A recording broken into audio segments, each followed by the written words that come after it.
मेरे दोस्त संजू के पिताजी तो कल तक ठीक थे और आज अस्पताल में। बाप रे, कभी भी अचानक कुछ भी हो सकता है।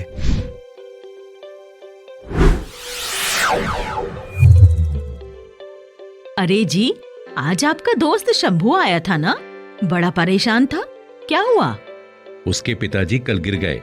अब पांव का ऑपरेशन कराना है।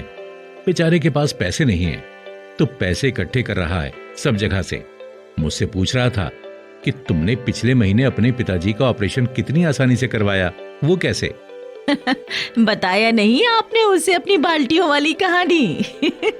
बिल्कुल, ये देखो, मैंने इस कागज पे उसे ये 3 बाल्टी बनाई और कहा जैसे हम पीने का पानी, खाना बनाने का पानी और नहाने का पानी अलग अलग बाल्टियों में जमा करते हैं, वैसे ही हमें बचत भी अलग अलग बाल्टियों में जमा करना चाहिए।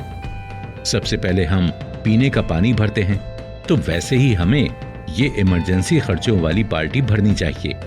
फिर हमें कुछ पैसा अपने सपने पूरे करने की बाल्टी में डालना चाहिए और कुछ पैसा अपने बुढ़ापे की बाल्टी में। हम अपने सपनों के लिए बचत करते रह जाते हैं और इमरजेंसी और बुढ़ापे के लिए नहीं बचाते हैं। सपने पूरे करने के लिए तो हमें कुछ लोन भी मिल सकता है, पर इमरजेंसी या बुढ़ापे के लिए नहीं। इसीलिए उनके लिए पैसे बचाना ज्यादा जरूरी है। पापा की बाल्टियों वाली बात तो मुझे बहुत सही लगती है। मैं भी इसी तरह से बचत को अलग अलग बाल्टियों में डालूंगा तो हमेशा मुश्किल में काम आएगी। इमरजेंसी तो आगे जाके मेरी लाइफ में भी आएगी। तो जैसा पिताजी ने किया, सिर्फ इमरजेंसी नहीं पर और भी चीजें हैं, जैसे हमारे सपने, हमारा बुढ़ापा, ये सब ध्यान में रखकर हमें पैसों की बचत करनी चाहिए।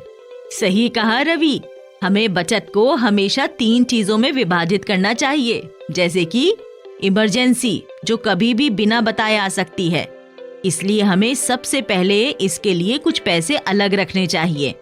फिर हमें अपनी जिंदगी के जो भी सपने हैं उन पर ध्यान देना चाहिए, जैसे घर, गाड़ी लेना हो या बच्चों की शिक्षा के लिए कुछ पैसे जोड़ने चाहिए।